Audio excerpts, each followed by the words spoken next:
Muy buenas noches y bienvenidos al curso de identificación de hongos del subreino Vicardia, antes conocido como el grupo de los macromicetes. Mi nombre es Eduardo Chalbó, biólogo, magíster en agroecología y desarrollo humano, y en este curso en alianza entre Casa Orellana y John Adby, vamos a aprender cómo identificar hongos en la naturaleza del mundo macroscópico. Bien, iniciemos.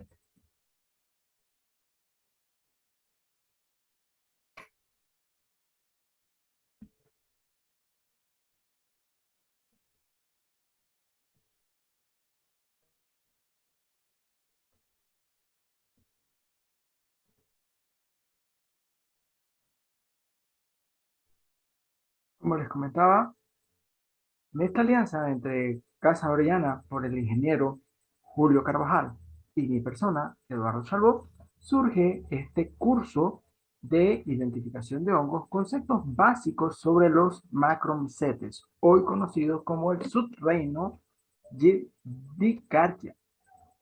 Esto, lo que antes manejaba los filos, las clases Basidiomycota y Ascomycota, o el filum dentro de este reino de los hongos.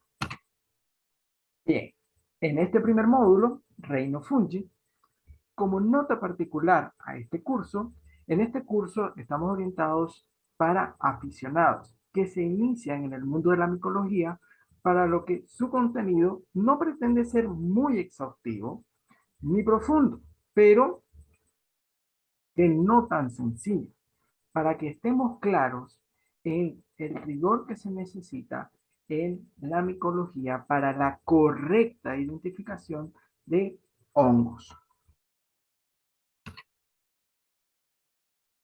¿Dónde debemos ubicarnos? En que el reino, los seres vivos se ubican en dos superdominios, el dominio de los procariotas y el dominio de los eucariotas. En esto, los procariotas contemplan las bacterias y las arqueas, los microorganismos que contemplan gran parte de la biodiversidad del planeta. Seguido a esto, tenemos todos los que tienen un verdadero núcleo, en lo que actualmente por los análisis moleculares se ha podido aclarar qué es hongo y qué no lo es, así también que era ese reino llamado protista, hoy conocidos como el reino protozoa y el reino cromista, aclarando a su vez los llamados miembros hongos del agua que antes eran clasificados dentro del reino de los hongos, y encontrar la gran respuesta al reino de los hongos como un clado monofilético, es decir, con un solo punto de origen. A esto también se suman los otros reinos, Animalia y Plantae. Pero con el reino Fungi, ¿qué ha pasado? Bueno, es que este reino comenzó como un reino incomprendido, en el que primeramente fue parte del reino Vegetalia, Plantae, y no fue hasta 1938 en el que se van haciendo consideraciones en las clasificaciones de los reinos que contemplan el árbol de la vida, y pasamos de dos reinos, de tres a cuatro, y para 1965 a cinco reinos, aclarando que las células con una pared que no tienen clorofila no son vegetales heterótrofos, sino son un tipo de organismo especial, y se le da la connotación de hongo. De esto se van agrupando todo lo que no tenía un parentesco a plantas ni animales, ni parecía era un prototipo, entraba dentro de este reino, estableciendo condiciones como lo que fue la clasificación de 1975, en que como primeramente estuvo relacionada al reino de las plantas, La terminología de clasificación era de división para los diferentes filum que la componían y se estructuraba en función de su morfología en tres grupos. Teníamos los micromicetes, todos los microorganismos que fueran espurulantes y que tuvieran una forma unicelular, seguido de todos estos que conformaban hifas entre tejidos, dando inicio a la compactación en micelio, y de esto surgiendo una estructura visible como son los, los bacidomicotas y los ascomicotas. Para aquel entonces, bacidomicetes, ascomicetes. Y una división artificial que era donde se englobaban los microorganismos simbiontes conocidos como líquen. Esa simbiosis entre hongo y bacteria o entre hongo y alga para conformar una estructura en la que se pudiera tener un mejor manejo de la invasión de nuevos espacios, espacios inertes, que es el proceso que cumplen los líquenes en espacios como una pared, en espacios como una roca, dando inicio a la formación de suelo partiendo de estos compuestos minerales. En esta clasificación y a 2015, cuando se hacen estudios moleculares rigurosos, se aclara que del reino vegetal y del reino fungi tenemos que hay varios miembros que antes se consideraban dentro de este bloque, pero que son miembros de otros reinos, como es el reino cromista y el reino protozoa. A esto nos referimos a aquellos hongos conocidos como mixomicetes o micetes, y por la tradición de hongos acuáticos se les dejó la connotación micota, pero están dentro de dichos reinos actualmente. Y de igual forma se reestructuró el reino de forma en que tenemos 8 filum que contemplan todos estos microorganismos unicelulares que llegaban hasta cierto tipo de crecimiento, conformaban algunos de desarrollo hifal, llegando a conformar estructuras reproductivas complejas, conocidos como los hongos esporulantes, tricodermas, pergillum, todos estos esporulantes, y un subreino en el cual entra el filum Ascomycota y el filum Basidiomycota. En la anterior clasificación del reino fungi era la clase Basidiomycete y la clase Ascomycete. La acotación de un reino estableció que este reino, por análisis molecular, también se encontró que no estaba tan relacionado con el reino vegetal, sino era más relacionado con el reino animal. Por lo tanto, en la clasificación no nos referimos como división, sino nos referimos como filo. Y la clasificación terminal para la raíz de estos era su acotación al reino al que pertenecía, con la terminación micota, que significa hongo.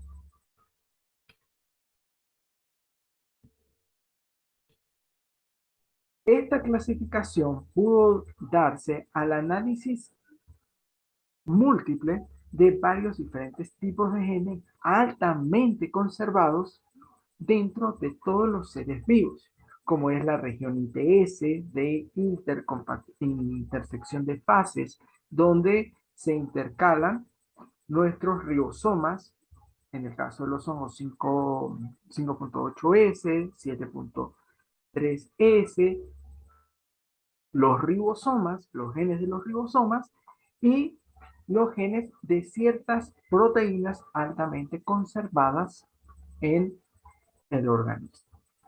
De ello, a este curso vamos dirigidos a lo que es este subreino Dicardia. Todos los hongos macroscópicos, lo que antes conocíamos como Macromycetes.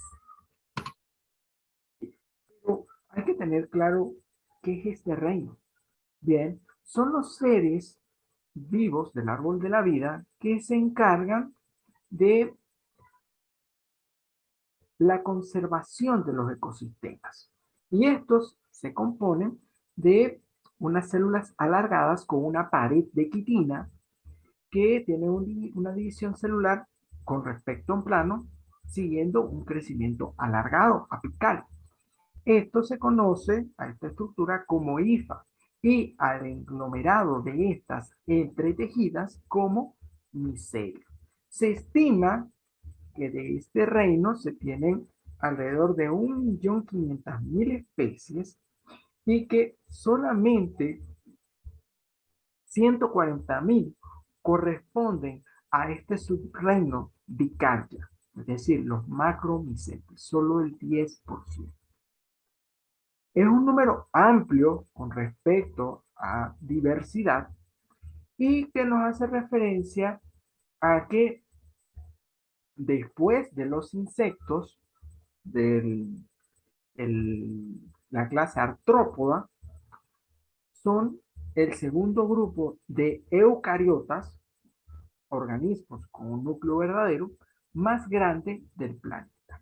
De todas estas variedades, se ha estimado hasta el momento que entre las 200 a 700 especies de esas 140.000 que corresponden a los macromicetes, subreino Dicardia, eh, esas 700 son especies de hongos comestibles. Bien, es un factor que cambia cada día porque del planeta solamente conocemos el 10% de la biodiversidad presente en él.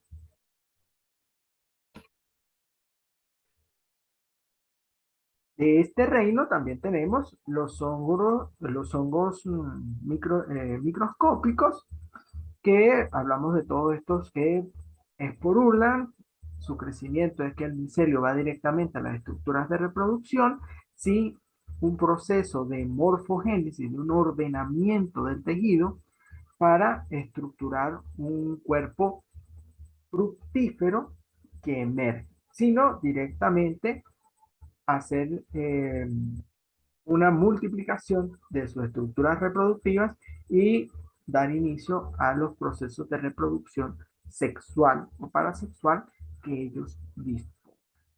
Estos microorganismos, como descomponedores, son fundamentales en la naturaleza en la conservación y la preservación de los ecosistemas forestales, ayudando a la formación del suelo, debido a que su papel va a ser o bien reintegrar los desechos orgánicos de todos los organismos vivos o reintegrar a todos los organismos vivos que ya se encuentran bien en un proceso de decaimiento, van a morir o han muerto y hay que reintegrarlos para reaprovechar su composición molecular y mantener los balances, no solamente la composición del suelo, sino de los minerales, el ciclo de los minerales que se requieren para mantener el porcentaje de la composición del suelo de la tierra que sea fértil para originar nueva vida.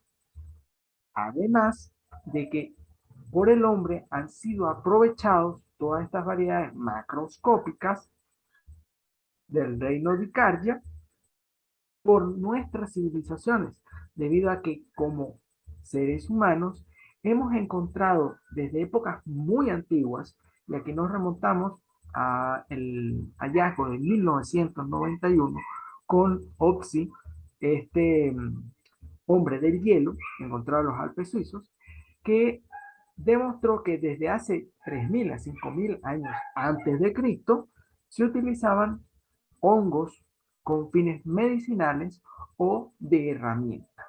De esto iremos hablando más adelante de esas variedades en las que se encontró que Otzi utilizaba.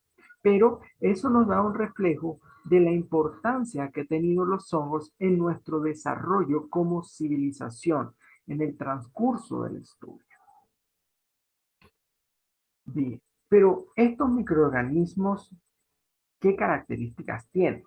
Bueno, necesitan de carbohidratos complejos como fuente de energía, ya que no tienen la capacidad de generar sus propias moléculas. No son quimiotótrofos o no son autótrofos.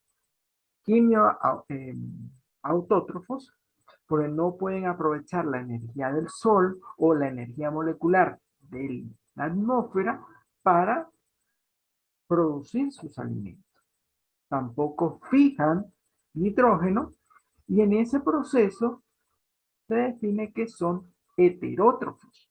¿Pero de qué tipos? De los llamados quimioorganotrótrofos, debido a que necesitan de compuestos orgánicos complejos para simplificarlos y de ellos obtener fuentes de energía, para así aprovecharlos y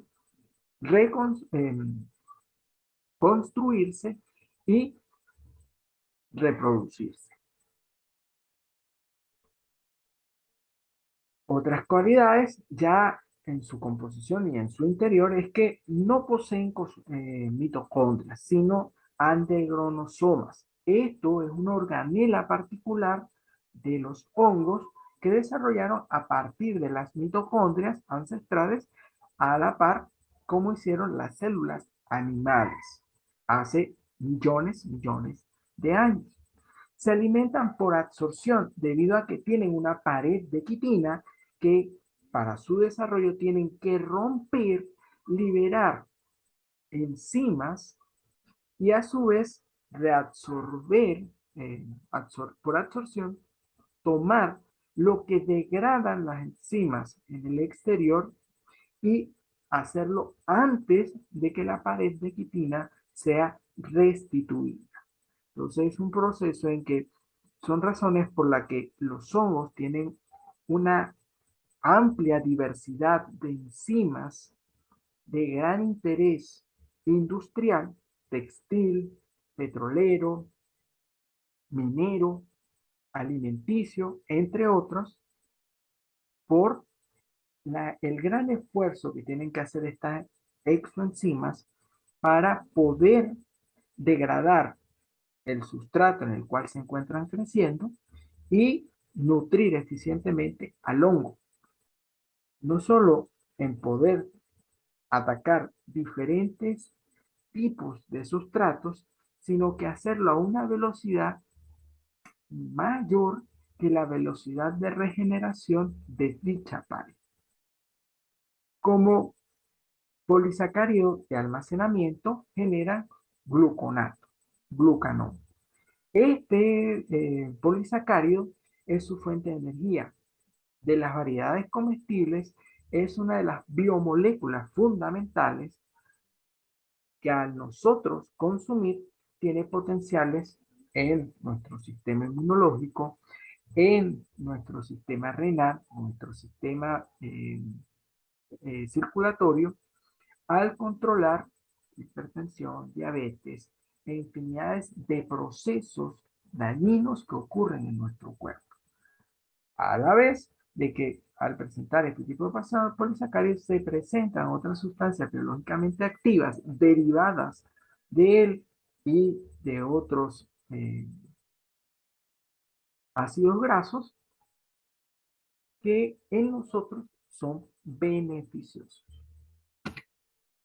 Bien, los hidrocarburos solubles y compuestos de reserva en estos organismos son diferentes a las plantas, pero similares a los de nosotros. Igualmente, en su composición proteica, tienen alta similitud a la composición de nosotros. Por lo tanto, es su gran similitud a que a la carne. ¿Por qué? Porque la composición proteica viene siendo igual. Y en la asimilación de estos alimentos, su capacidad de asimilación por nosotros es mayor que una fuente de proteína vegetal. Aunque para muchos se diga los hongos son la proteína vegetal del futuro, en realidad son más animal que los animales en el sentido nutritivo y de la composición de aminoácidos y la orientación de los mismos.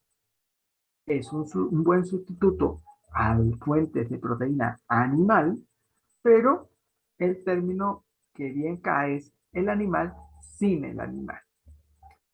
Bien, en procesos celulares como los que sufren nuestras células día a día, división mitótica, o cuando vienen los procesos reproductivos, la división mitótica, meiótica, para la formación, en el caso de nosotros, espermatozoides, ovarios, en los hongos viene siendo más cerrada. Y es que no se disuelven las membranas nucleares durante el proceso de profase. Si recordamos nuestras clases de biología de bachillerato, en este proceso, en las células animales, esta membrana se disuelve. En las células vegetales se conserva parcialmente y son puntos de anclaje para poder facilitar la separación de las cromátidas. En el caso de los hongos, la división nuclear y la división de los cromosomas viene siendo un poco más engorrosa, pero se da más eficientemente. La mayoría de estos microorganismos dentro de este reino son saprófitos, parásitos o micro, micorrízicos. En términos generales, para no obviar ningún proceso simbiótico que este reino le gusta llevar, vamos a llamarlos como procesos nutricionales saprófitos, parásitos o simbióticos. Simbióticos mutualistas en los cuales se trabaja por un ganar-ganar, como es las micorrizas o bien los líquenes. A este subreino, vamos a ubicarnos a este curso, el subreino de Carya contempla los filum Basidiomycota y Ascomycota, todos los hongos que generan un cuerpo fructífero verdadero.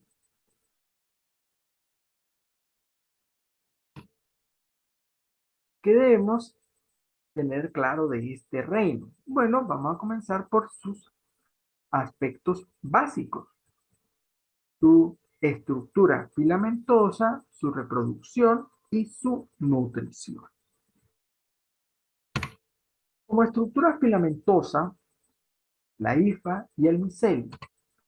Bien, esta estructura, hablamos de su proceso de división y que se da su propagación sobre el sustrato y preferiblemente sobre condiciones subterráneas o dentro de la gente que va a reintegrar para la regeneración del suelo, como es el caso de los troncos, donde el micelio invade el interior de este, se va propagando vegetativamente y no va a ser hasta que las condiciones ambientales generen un estrés, como también la composición del sustrato donde se está propagando, genere señales donde el micelio tenga que llevar un fenómeno de compactación, una morfogénesis, estructuración, orden. Y de ese orden de qué va a hacer, llevar, dependiendo de la especie y el filo al que pertenezca, a llevar el desarrollo de un primordio. Ese primordio el que llevará a cabo un proceso de crecimiento para el desarrollo de su carpóforo o cuerpo fructífero, el cual en una fase adulta expondrá su fase reproductiva sexual y parasexual. Hablamos, en el caso de Studofilum, que hablaremos más adelante, el basidio o el ascocarp, o la asca, donde llevarán el proceso de formar las esporas. Bien, la estructura filamentosa conocida como hifa en los hongos de masa multicelular, esto el subreino Dicardia, son filamentos muy ramificados y entrerramados. A esos filamentos enmarañados se le conoce colectivamente por todos como micelio. Y la composición de unidad de ese entrerramado es un filamento que se compone de diferentes células que crecen en un mismo plano. Y se le llama hifa, que viene del griego hifaes, que significa telaraña. Bien, estas hifas son la multiplicación célula a célula. Bien, pedimos disculpas.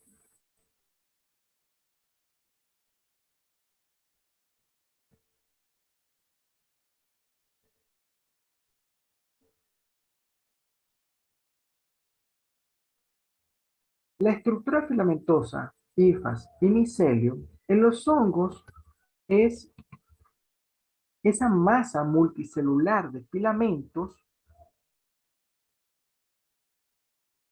muy ramificados y enmarañados a los que se denomina colectivamente como micelio. Cada filamento que compone este cuerpo fructífero o crecimiento vegetativo dentro del sustrato recibe un nombre y ese es el de hifa, que viene del griego hifaes, que significa telaraña. Estas hifas son el crecimiento en un mismo plano de las células de un hongo. Estas células tienen una pared de quitina. Dependiendo de las especies, entre célula y célula puede haber un septo, como también pueden estar cerradas, y se conectan entre sí solamente por las conexiones del retículo endoplasmático que quedan de la división celular de una célula con otra. Reconocemos que los hongos son microorganismos, los de este subreino, al igual que los de las otras divisiones, los otros filos, porque la conexión de los que son multicelulares son débiles, son en menor cantidad de las que vienen de un proceso embrionario. Por ello es que, aunque forman un cuerpo fructífero, no son organismos complejos, no forman un tejido, sino siguen siendo microorganismos. En esta composición, nosotros tenemos su estrategia en lo que ellos rompen apicalmente la hifa y en ella conglomeran un complejo de vesículas donde están todas estas enzimas que en parte van a funcionar para romper la pared de quitina y liberar las exoenzimas al exterior. Estas exoenzimas degradar los nutrientes y otra vez ser absorbido lo que fue degradado, como también reensamblar o restituir la pared de quitina que conformaba a esa célula. Y a través del aparato de Golgi, si todos recordarán, nuestro mensajero unicelular, organela que funciona con esta función, establecer el sistema de importación y exportación del medio ambiente, llevar los nutrientes a los diferentes procesos celulares que requiera la célula que liberó al medio, como también las demás células para ir nutriéndose todo como un mismo complejo. Este micelio se logra entretramar en su crecimiento vegetativo y conformar un ordenamiento.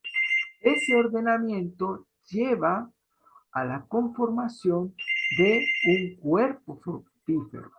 Ese cuerpo fructífero o carpóforo, dependiendo del filo, nos va a reflejar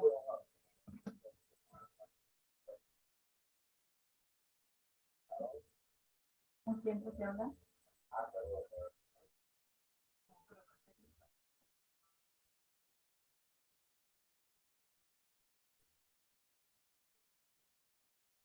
Bien, el micelio se entrerama y en un momento dado, por las condiciones del medio, se dan señalizaciones de que las condiciones no son viables para el cuerpo. Ese grado de estrés exige a los miembros del subreino Vicaria una reordenación, un reordenamiento que lleva a la conformación de un pin o eh, montículo, y de ese montículo se origina la reorientación de la formación de un cuerpo fructífero. Dependiendo del filo, nos puede conformar nuestro modelo de Phylum Basilicotta, un agarical, con un estípite, un pilio y, dependiendo del tipo de desarrollo, con anillo, sin anillo, con cortina, sin cortina, y en el pilio conectado al estípite, una distribución del himenio, el tejido, bueno, el tramado que va a mostrarnos las estructuras reproductivas. Las va a exponer al medio ambiente para que tras el proceso de meiosis se dé la formación de las esporas y sean liberadas al medio ambiente.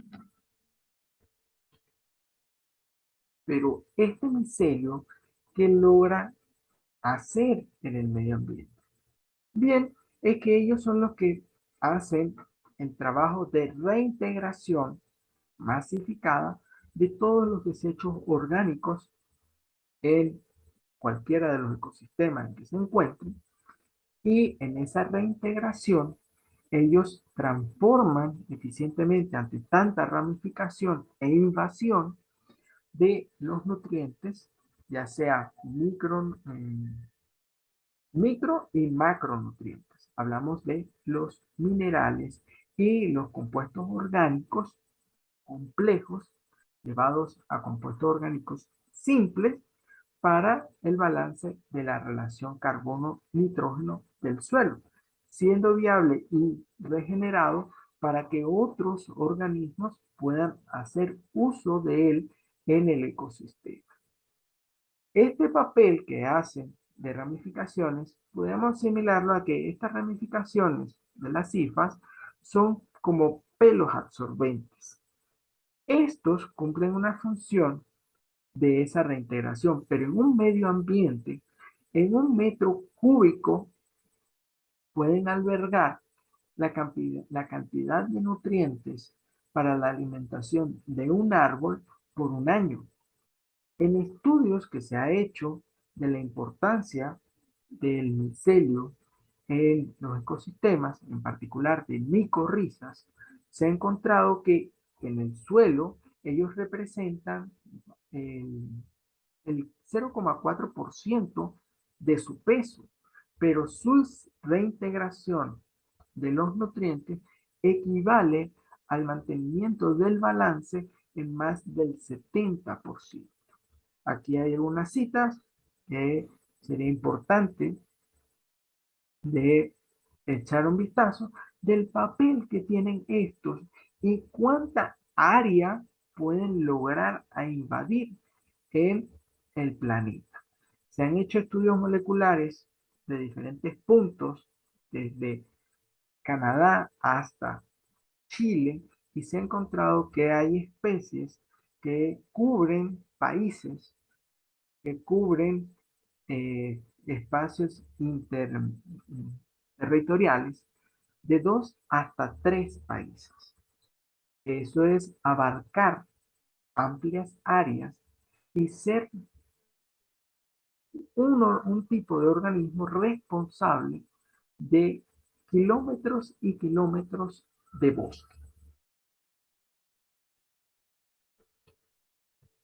Bien, avanzando con este taller, los aspectos básicos: la reproducción por esporas, la conformación del cuerpo fructífero.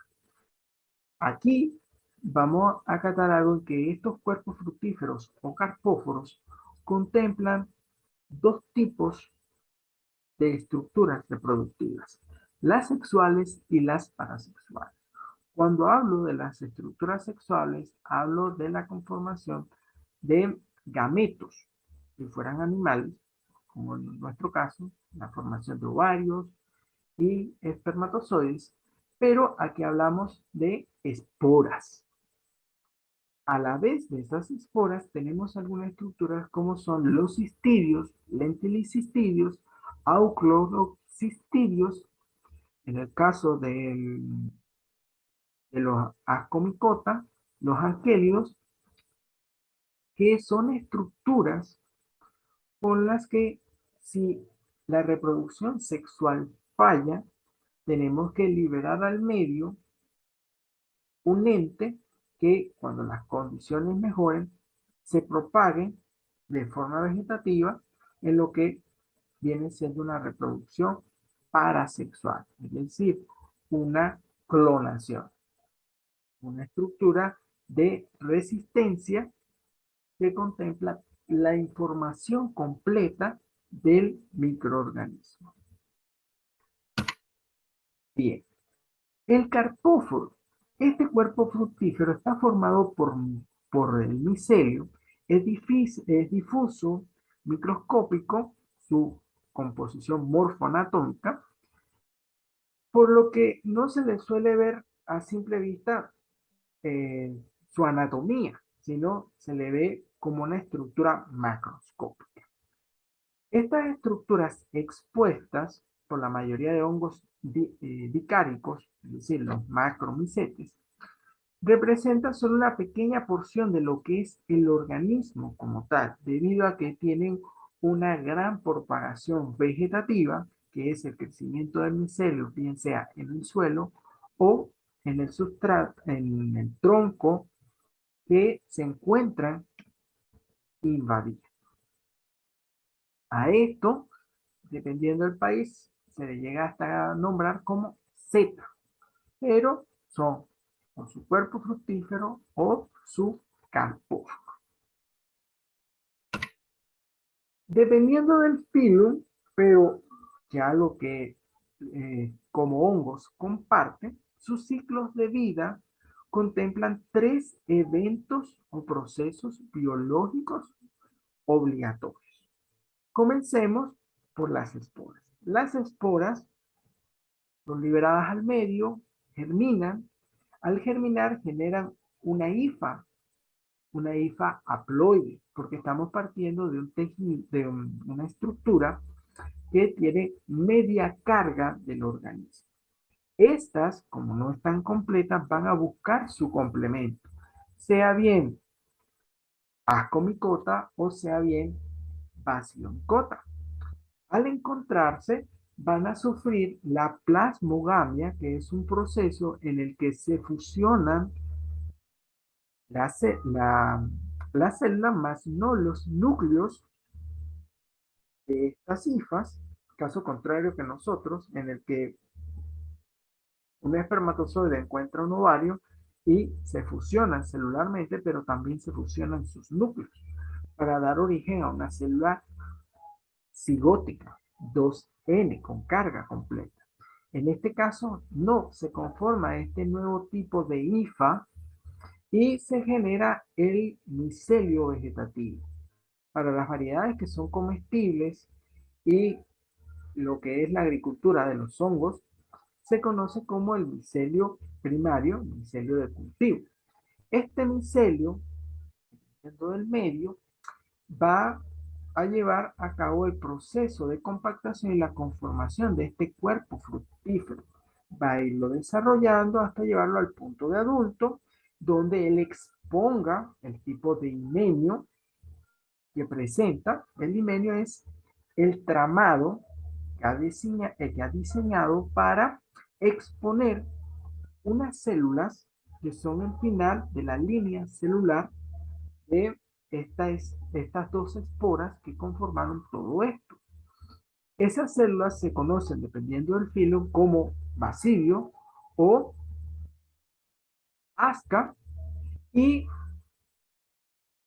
aquí van a llevar un proceso que se conoce como la cariogamia. ¿Qué va a ser esa cariogamia? La fusión de los núcleos que no se fusionaron producto de la plasmogamia.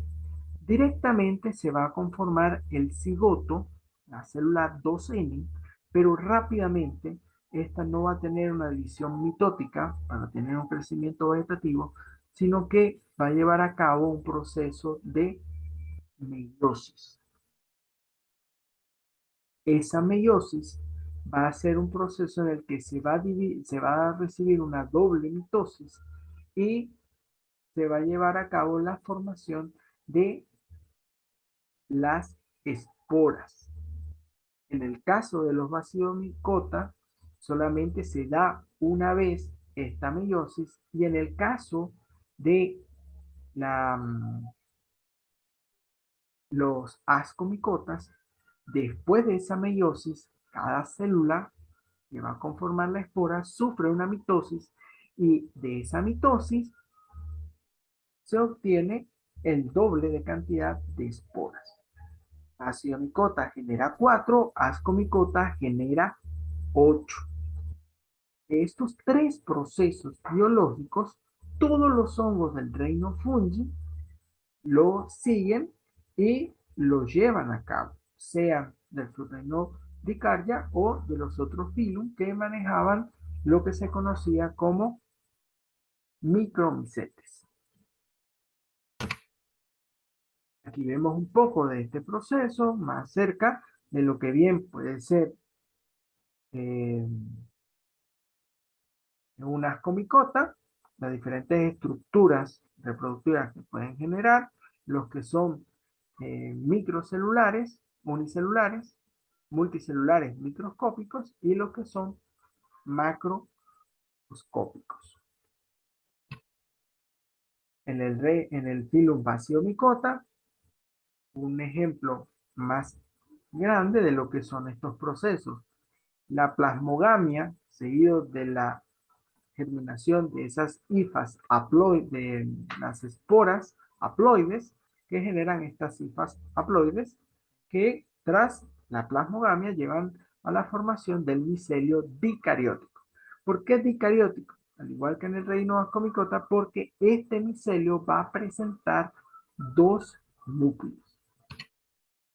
Pero, ¿a qué hacemos referencia en nuestro desarrollo social de los hongos? Bueno, a que en nuestra historia, como civilización, en diferentes épocas los hongos fueron amados, como fue en nuestra era megalítica, y luego fueron odiados, al encontrarse que las variedades de hongos macroscópicas, algunas muy suculentas, y que por el praxis y error, el hombre fue estudiando cuáles son comestibles, cuáles no.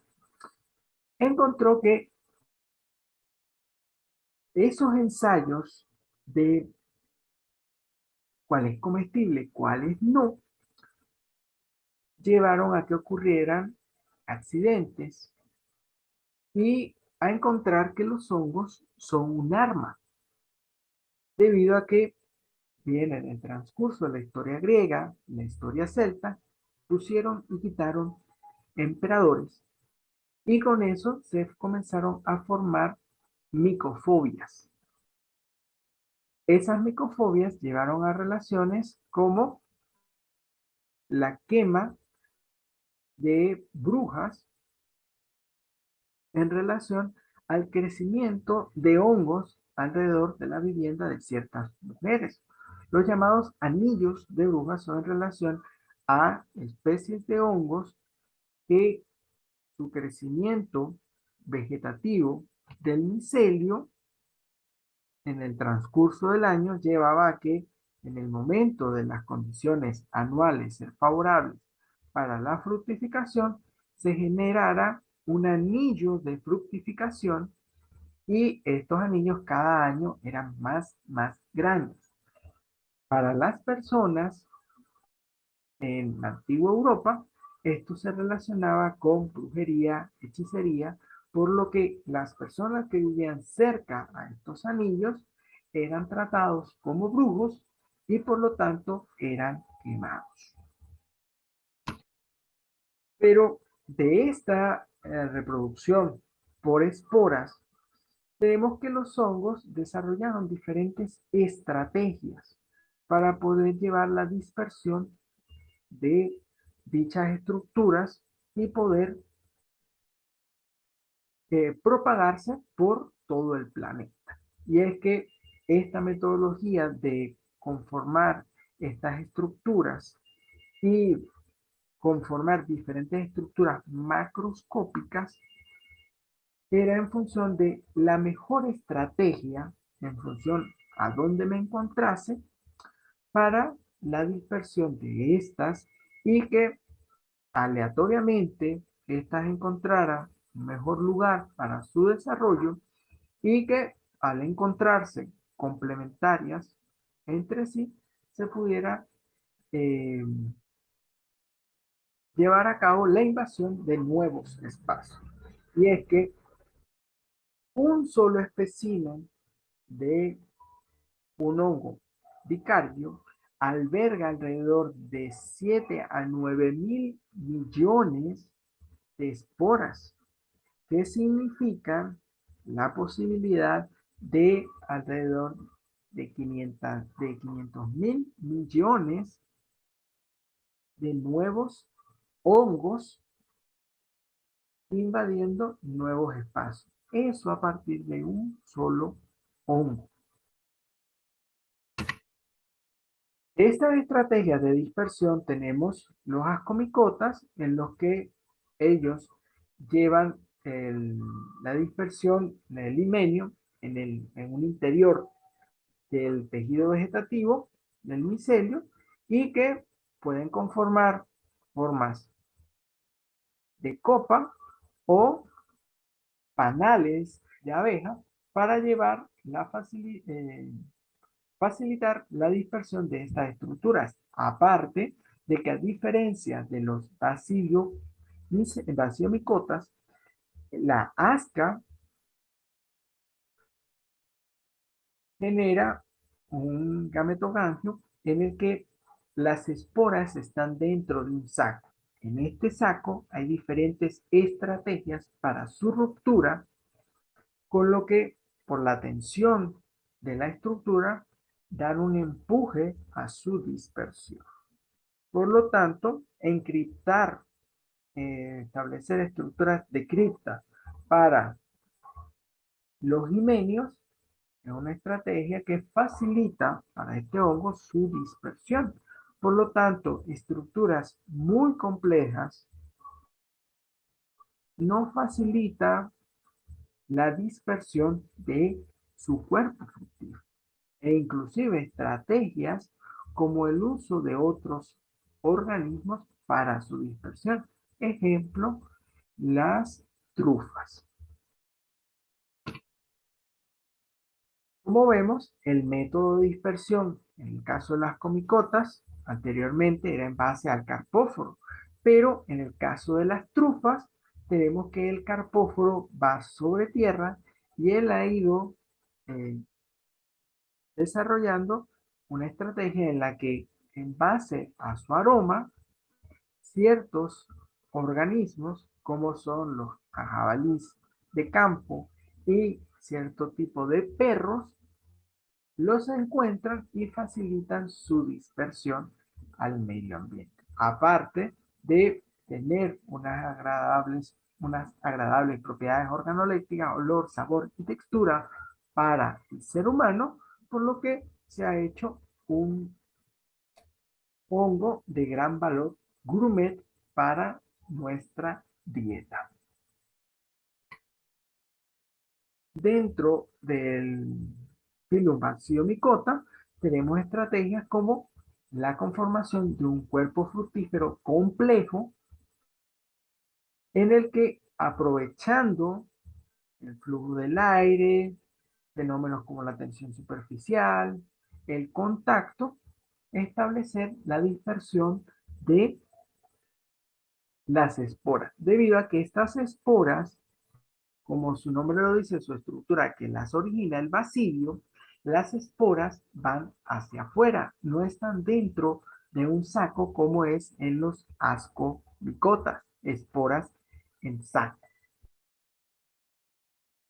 En esto tenemos las esporas de variedades como el Lycoperdon, donde su cuerpo fructífero es un cuerpo fructífero gasteroide, el himenio es hacia adentro, y las esporas son dispersadas por el contacto al cuerpo fructífero, donde la presión genera una tensión que empuja, rompe un opérculo que tiene este cuerpo fructífero y facilita la dispersión de las esporas de esta variedad. Su nombre, licoperdon, es porque por dentro parece una piel de lobo, por eso licoperdon, licántropo, hombre lobo, por fuera liso, por dentro velloso. Otras estrategias tenemos las esporas estatismosporas, en los que un cuerpo fructífero irregular, conocido como gasteroide en este caso, desarrolla una forma de copa, pero en su interior conforma un tipo de espora muy desarrollada que maneja un complejo sistema de propulsión para que la tensión del agua al hacer contacto sobre el cuerpo fructífero impulse el sistema de inyección de estas esporas y estas sean liberadas a metros o kilómetros de distancia del cuerpo fructífero. A este tipo de estrategia de dispersión se suma también los Ephalobolus, en el que la estrategia es que el cuerpo fructífero se endurece, se tensiona y bajo un contacto o un punto de quiebre por la elasticidad del cuerpo fructífero, se empuja la liberación de la espora, siendo del tipo estatinospora.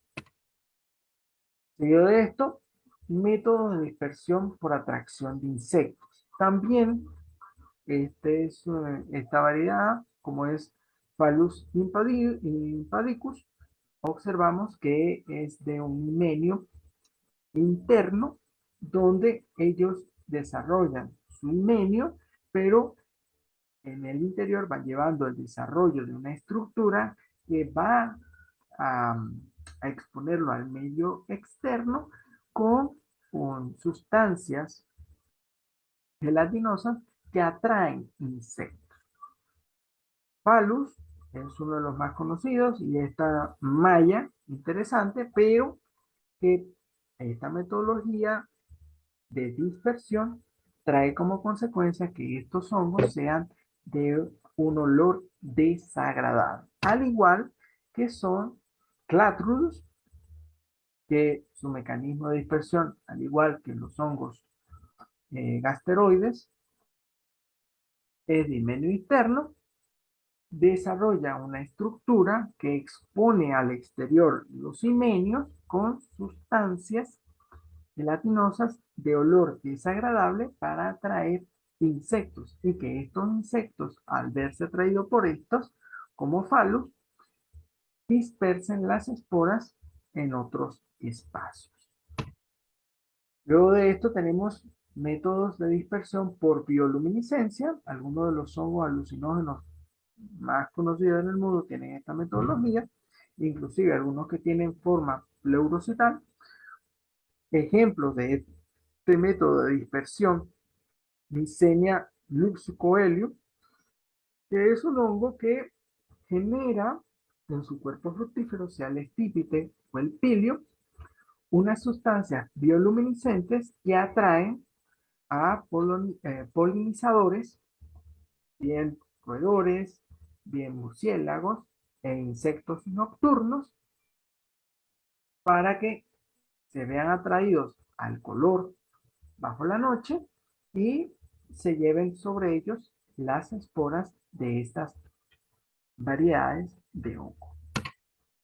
Luego tenemos los hongos que han establecido estrategias de dispersión a través de la mimetización, como es el caso de Podocerpula miranda, la que tiene una forma de flor rosada, muy llamativa, para insectos, y que dispone sus himenios de forma tal que los insectos, al acercarse por la coloración, se lleven sobre sus alas las esporas y las dispersen, al igual que algunos pájaros.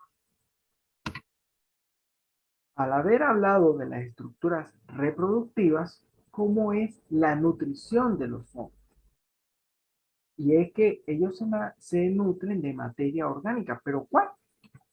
Bueno, esa materia orgánica puede ser viva o muerta, y es que los animales y las plantas generan restos orgánicos que si no se reintegraran, la vida sobre el planeta se acabaría en cuestión de meses, porque los procesos habituales por parte de las bacterias no son tan acelerados como los que pueden hacer los hongos, en lo que ellos son una biofábrica de biotransformación de estos desechos altamente eficiente. Estos restos son descompuestos por parte de los hongos en compuestos inorgánicos y orgánicos más simples para la reintegración al suelo, de forma tal que pueda ser aprovechado por los herbívoros, por las plantas, luego los herbívoros, contemplando todo el ciclo trófico de un ecosistema. En la naturaleza se les puede encontrar como saprófitos, es decir, se alimentan de los desechos orgánicos de otros organismos, sea la hojarasca, sea el estiércol, sean troncos muertos o animales muertos. Luego tenemos las formas parásitas, en lo que estos microorganismos tienen el papel de reintegrar a todo organismo que se encuentre enfermo, ya que los ecosistemas no pueden darse el lujo del gasto de energía por parte de agentes que se encuentren en incumplimiento de su función. Ese organismo enfermo debe ser rápidamente reintegrado y sustituido por otro miembro de su especie dentro del ecosistema en el que está haciendo parte. Ese papel lo cumplen los hongos parásitos. Y otra forma en la que nos encontramos en los ecosistemas es de forma simbiótica, en la que hay hongos en asociación con plantas superiores, gimnosperma y angiosperma, es decir, árboles con fruto o sin fruto, que se conocen como micorrizas y se van a encargar, bien, de reintegrar todos los compuestos orgánicos en el suelo, como también de hacer un intercambio entre la planta y ellos. El hongo le va a proporcionar mayor superficie de absorción de nutrientes a la planta y la planta le va a suministrar fuentes de carbono orgánico para ella, para el hongo, poder nutrirse. De esa simbiosis se establece un mejor equilibrio en el balance trófico de todo el ecosistema. Otra forma de encontrarse de forma simbiótica es los llamados líquenes, en lo que los hongos van a estar en asociación bien con bacterias o bien con algas. Esto para invadir espacios inertes en el ecosistema, como es la reintegración de rocas como suelo en procesos de miles de años y la reintegración de compuestos inorgánicos que pueden estar presentes en el ecosistema que son difíciles de reintegrar. Bien, a estos aspectos de nutrición vamos a hablar de estos tipos: saprófitos, parásitos y simbiontes, en particular las micorrizas. Por saprófitos vamos a comprender que son descomponedores de la materia orgánica muerta e inerte en el ecosistema. Parásitos que exploran y dañan a los seres vivos que se encuentran enfermos. de forma tal que sean reintegrables a la naturaleza y la misma naturaleza va a establecer quién es su sustituto para llevar sus funciones y mantener todo el balance energético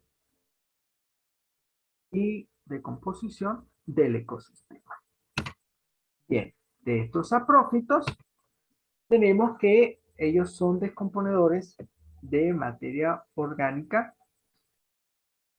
bien como la madera. En los que descomponen la madera tenemos dos clases, los de pudrición blanca y los de pudrición castaña. ¿En qué se relaciona estos dos tipos? En que los hongos de descomposición de la madera descomponen de esta los polisacáridos conocidos como celulosa, hemicelulosa y lignina. Estos conforman la composición estructural de la madera y en base a qué tipo de polisacáridos degraden va a ser el tipo de pudrición. Pudrición blanquecina es, como se observa en la figura A, cuando la madera se va decolorando y nosotros, el hongo está degradando el polisacárido principal de la composición de la misma, en lo que al terminar el proceso, su descomposición va a llevar a que el tronco se desmenuce y colapse como polvo. Y la pudrición castañas en la que los procesos de degradación son a la descomposición de la celulosa y la hemicelulosa, en lo que la madera va a ir tomando una coloración castaña y nos va a quedar en un proceso cuarteada. Se mantiene la conformación estructural del tronco hasta que otro hongo termine el proceso de degradación o el que se encuentra en la descomposición, por último, degrada la lignina que lo compone. Algunos de estos hongos tienen la capacidad de degradar desechos orgánicos, otros tipos de polisacáridos, carbohidratos, que son generados por el hombre, como subproductos o productos de la industria del papel, de la industria del petróleo, la industria de las minas, por lo que el estudio de todas estas variedades de hongos y en particular de sus enzimas nos lleva a que este tipo de descomponedores se puedan utilizar hoy día para procesos de bioremediación. A su vez, que la mayoría de estos hongos descomponedores de desechos orgánicos y de madera son hongos comestibles, por lo que para nosotros llevan a cabo, se pueden utilizar para procesos de cultivo. Y es lo que ha llevado a que el hombre desarrolle otro tipo de agricultura, una agricultura limpia, una agroecología, conocida como la agroecología no verde. El aprovechamiento de estos hongos saprófitos para la transformación de desechos orgánicos con el fin de producir una fuente de proteínas de alto valor nutricional, de forma tal que no afectemos al medio ambiente. Bien, de estos descomponedores, nosotros tenemos en su mayoría a los agaricales y algunos tipos de poliporales, que también son parásitos facultativos o obligatorios. Bien, de estas variedades destacamos el Agaricus brunensis, portobello, Agaricus bispurus, el champiñón, el cuprinus, que es esta variedad que se utilizaba antes de la invención de la tinta como forma de escritura, debido a que este hongo, al irse desarrollando, sus esporas, por su tipo de cuerpo fructífero eh, deslicuente, es decir, que se licuefactúa, se degrada y se vuelve un mucílago, una tinta espesa con las esporas podía utilizarse para escribir. Muchos papeles escritos hasta el siglo XVII utilizaban, están escritos a base de tintas elaboradas con la esporada de este tipo de hongo. De otras variedades, macrolepiota, que su particularidad es las diferentes morfologías que va teniendo durante su desarrollo. Pero como saprófitos se encargan de la reintegración de los desechos orgánicos de plantas o de animales. Se suman también los hongos del género Chlorophyllum, Cryptosibe y Volborelaria. Algunas variedades de las que he nombrado hasta el momento son comestibles, otras no. Esto lo iremos sabiendo en el transcurso de los siguientes módulos. Algunos son descomponedores, pero no solamente de la materia orgánica de las plantas, rica en lignina, celulosa y hemicelulosa, sino de agentes que componen nuestros tejidos. Por ejemplo, la quitina, que es lo que conforma bien nuestras uñas, nuestro pelo, o en el caso de ciertos animales, sus astas. En eso tenemos a una ascomicota conocido como Enigena equina, el cual degrada la queratina de los cuernos, bien de las cabras, de los toros y de los venados.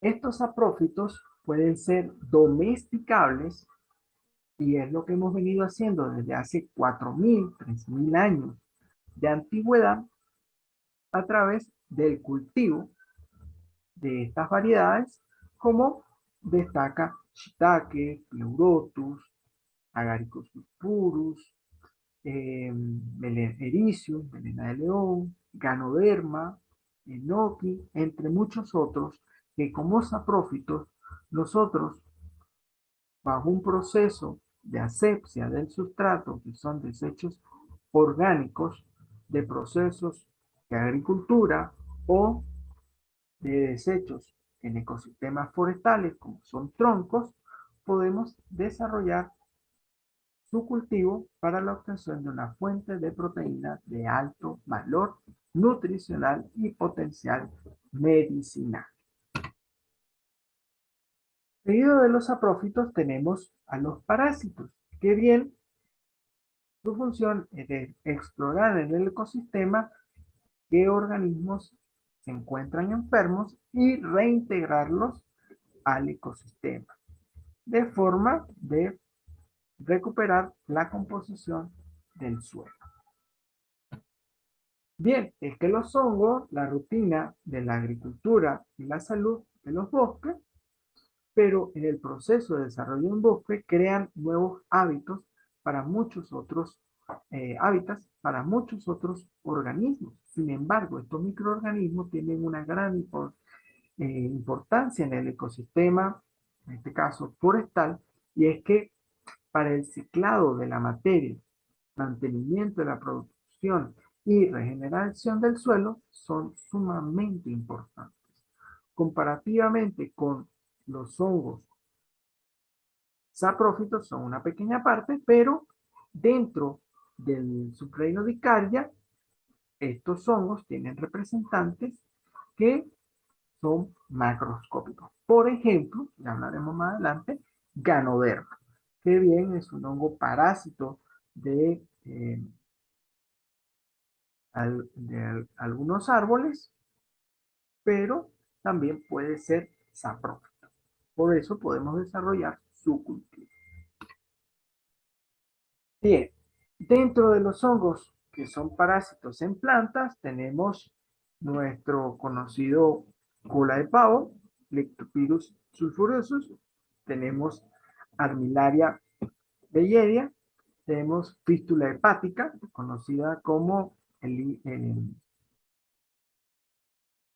hongo hígado, que estas variedades, las dos, la primera y la última, son comestibles.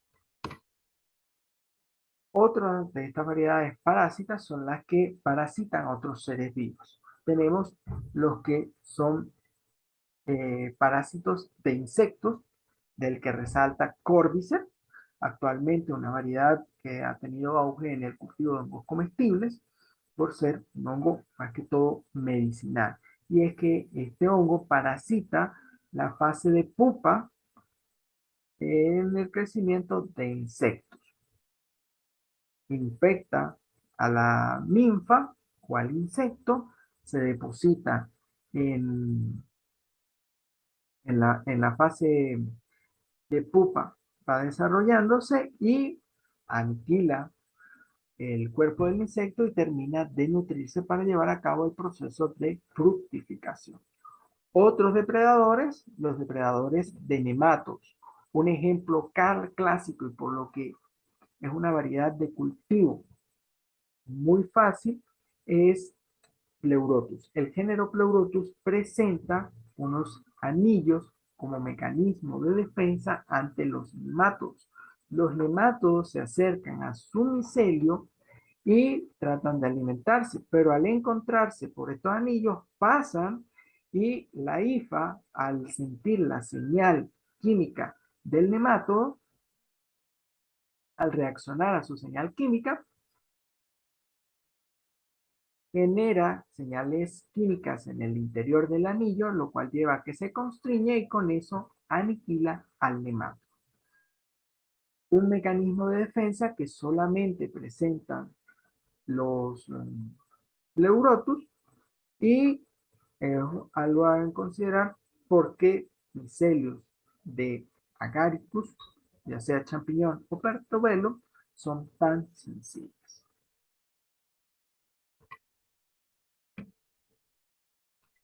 Seguido con esto tenemos variedades parásitas que son cultivables, como les hablaba, el caso de Ganoderma lucidium. Esta variedad es parásita de coníferas, entre otros tipos de árboles, pero nosotros podemos desarrollar su cultivo como saprófito, debido a que él bien aniquila al- a la planta enferma, pero también crece sobre ella hasta reintegrarla por completo. Es decir, después de muerta, sigue su crecimiento sobre este, esta fuente de nutrientes y lleva a cabo su fructificación. El último grupo, los simbiontes. Aquí hablamos de las llamadas micorrizas. Micorriza que viene del griego hongo y raíz. Hongos de las raíces. Es decir, hongo que crece en relación a un tipo de planta en particular para llevar a cabo su desarrollo vegetativo y su ciclo reproductivo. Se han descrito infinidad de especies, por lo general el orden Boletácea son micorrízicos y en esto su función es que amplían la relación superficie-volumen de las raíces de los árboles, facilitando la absorción de nutrientes por las raíces de los mismos, y a cambio las raíces les surten de algunos componentes derivados del proceso de fotosíntesis y ellos tienen una facilidad de nutrición. El término se acuña a todo árbol que esté relacionado con una raíz de una planta gimnosperma o angiosperma, es decir, árboles. Hay formas micorrízicas a plantas vasculares, pero no son micorrizas, son simbiosis particulares entre hongos y dichas plantas. Estas micorrizas, hoy día se ha establecido que estos hongos no solamente tienen esa función de ampliar la relación superficie-volumen de los árboles para nutrirse, sino también de intercambiar señales químicas entre los árboles e igual llevar señales entre árbol y árbol sobre lo que está ocurriendo en el suelo, la composición del suelo.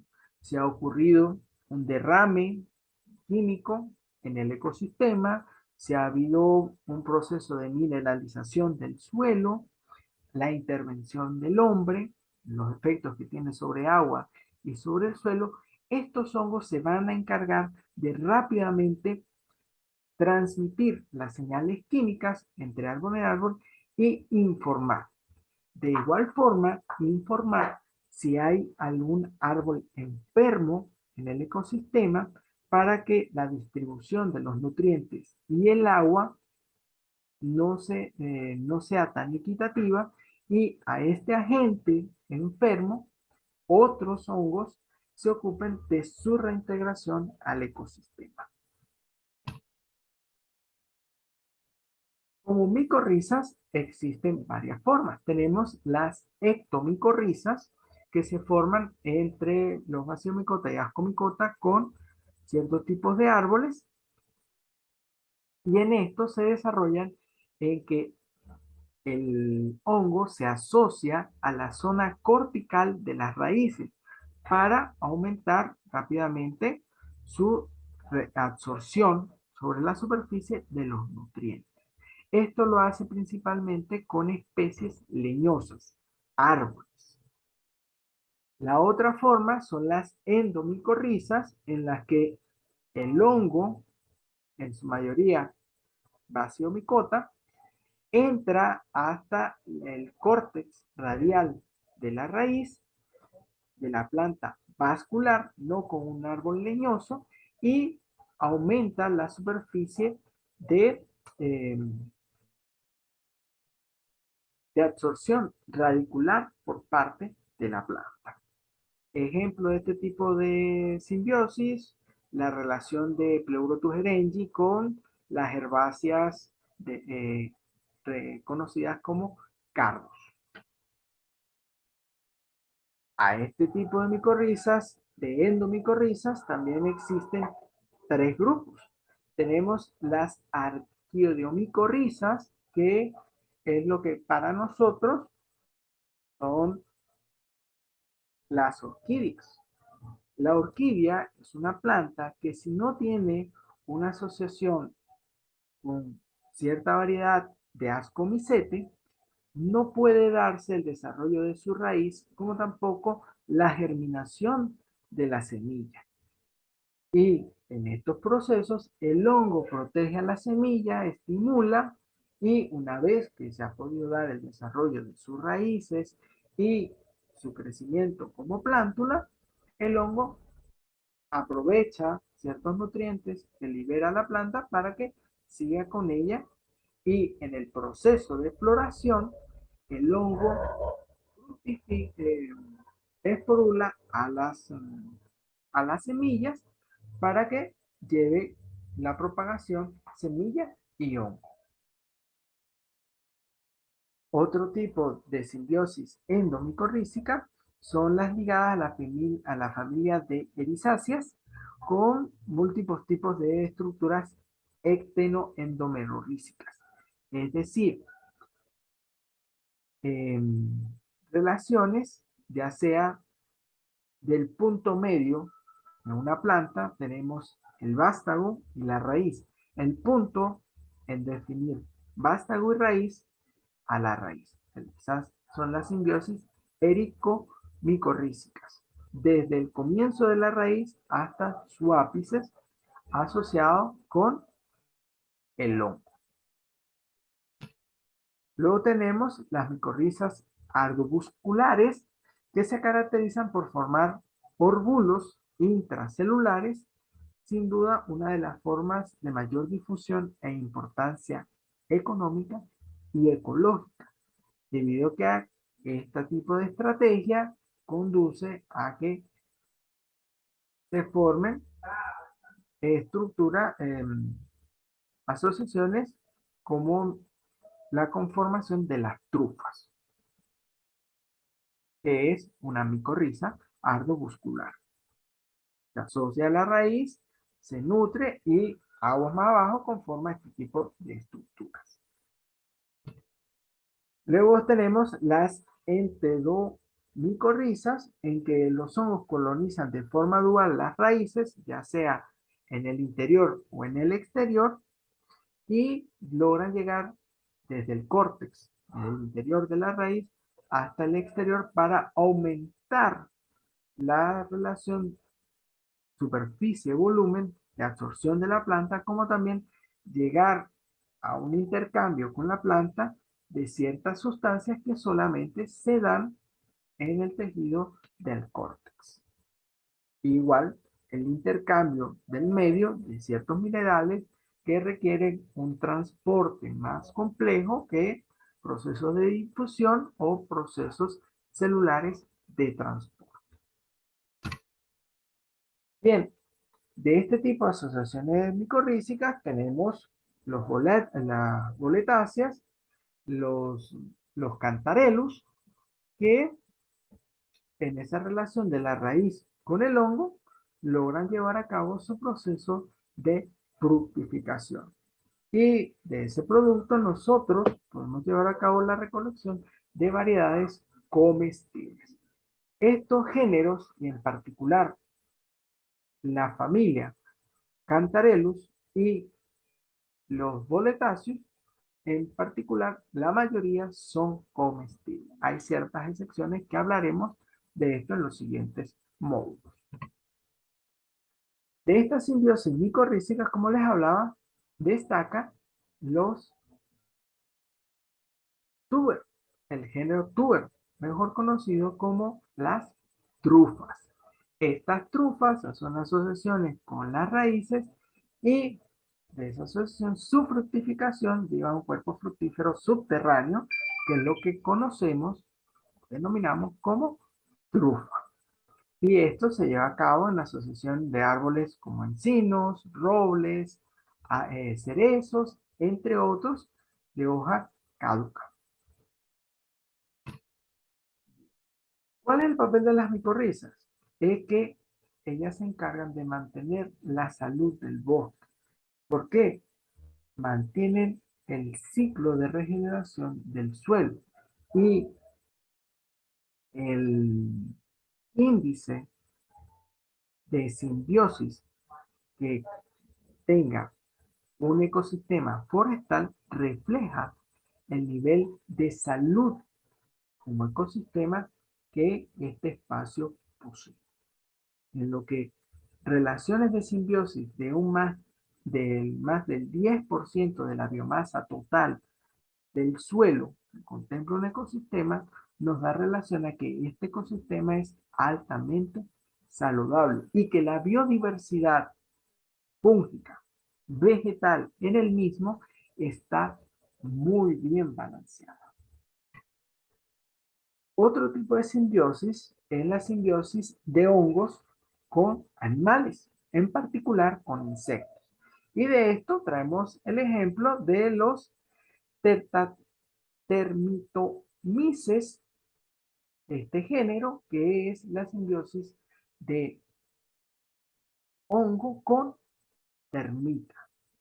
Las termitas, al conformar su hogar, el termitero, van eh, reintegrando del ecosistema, aprovechando lo que encuentran, hojas, materia orgánica, para conformarlo. Pero en ese proceso se encuentran con variedades de hongos en las que estimular por el proceso de poda que realizan en el interior del termitero,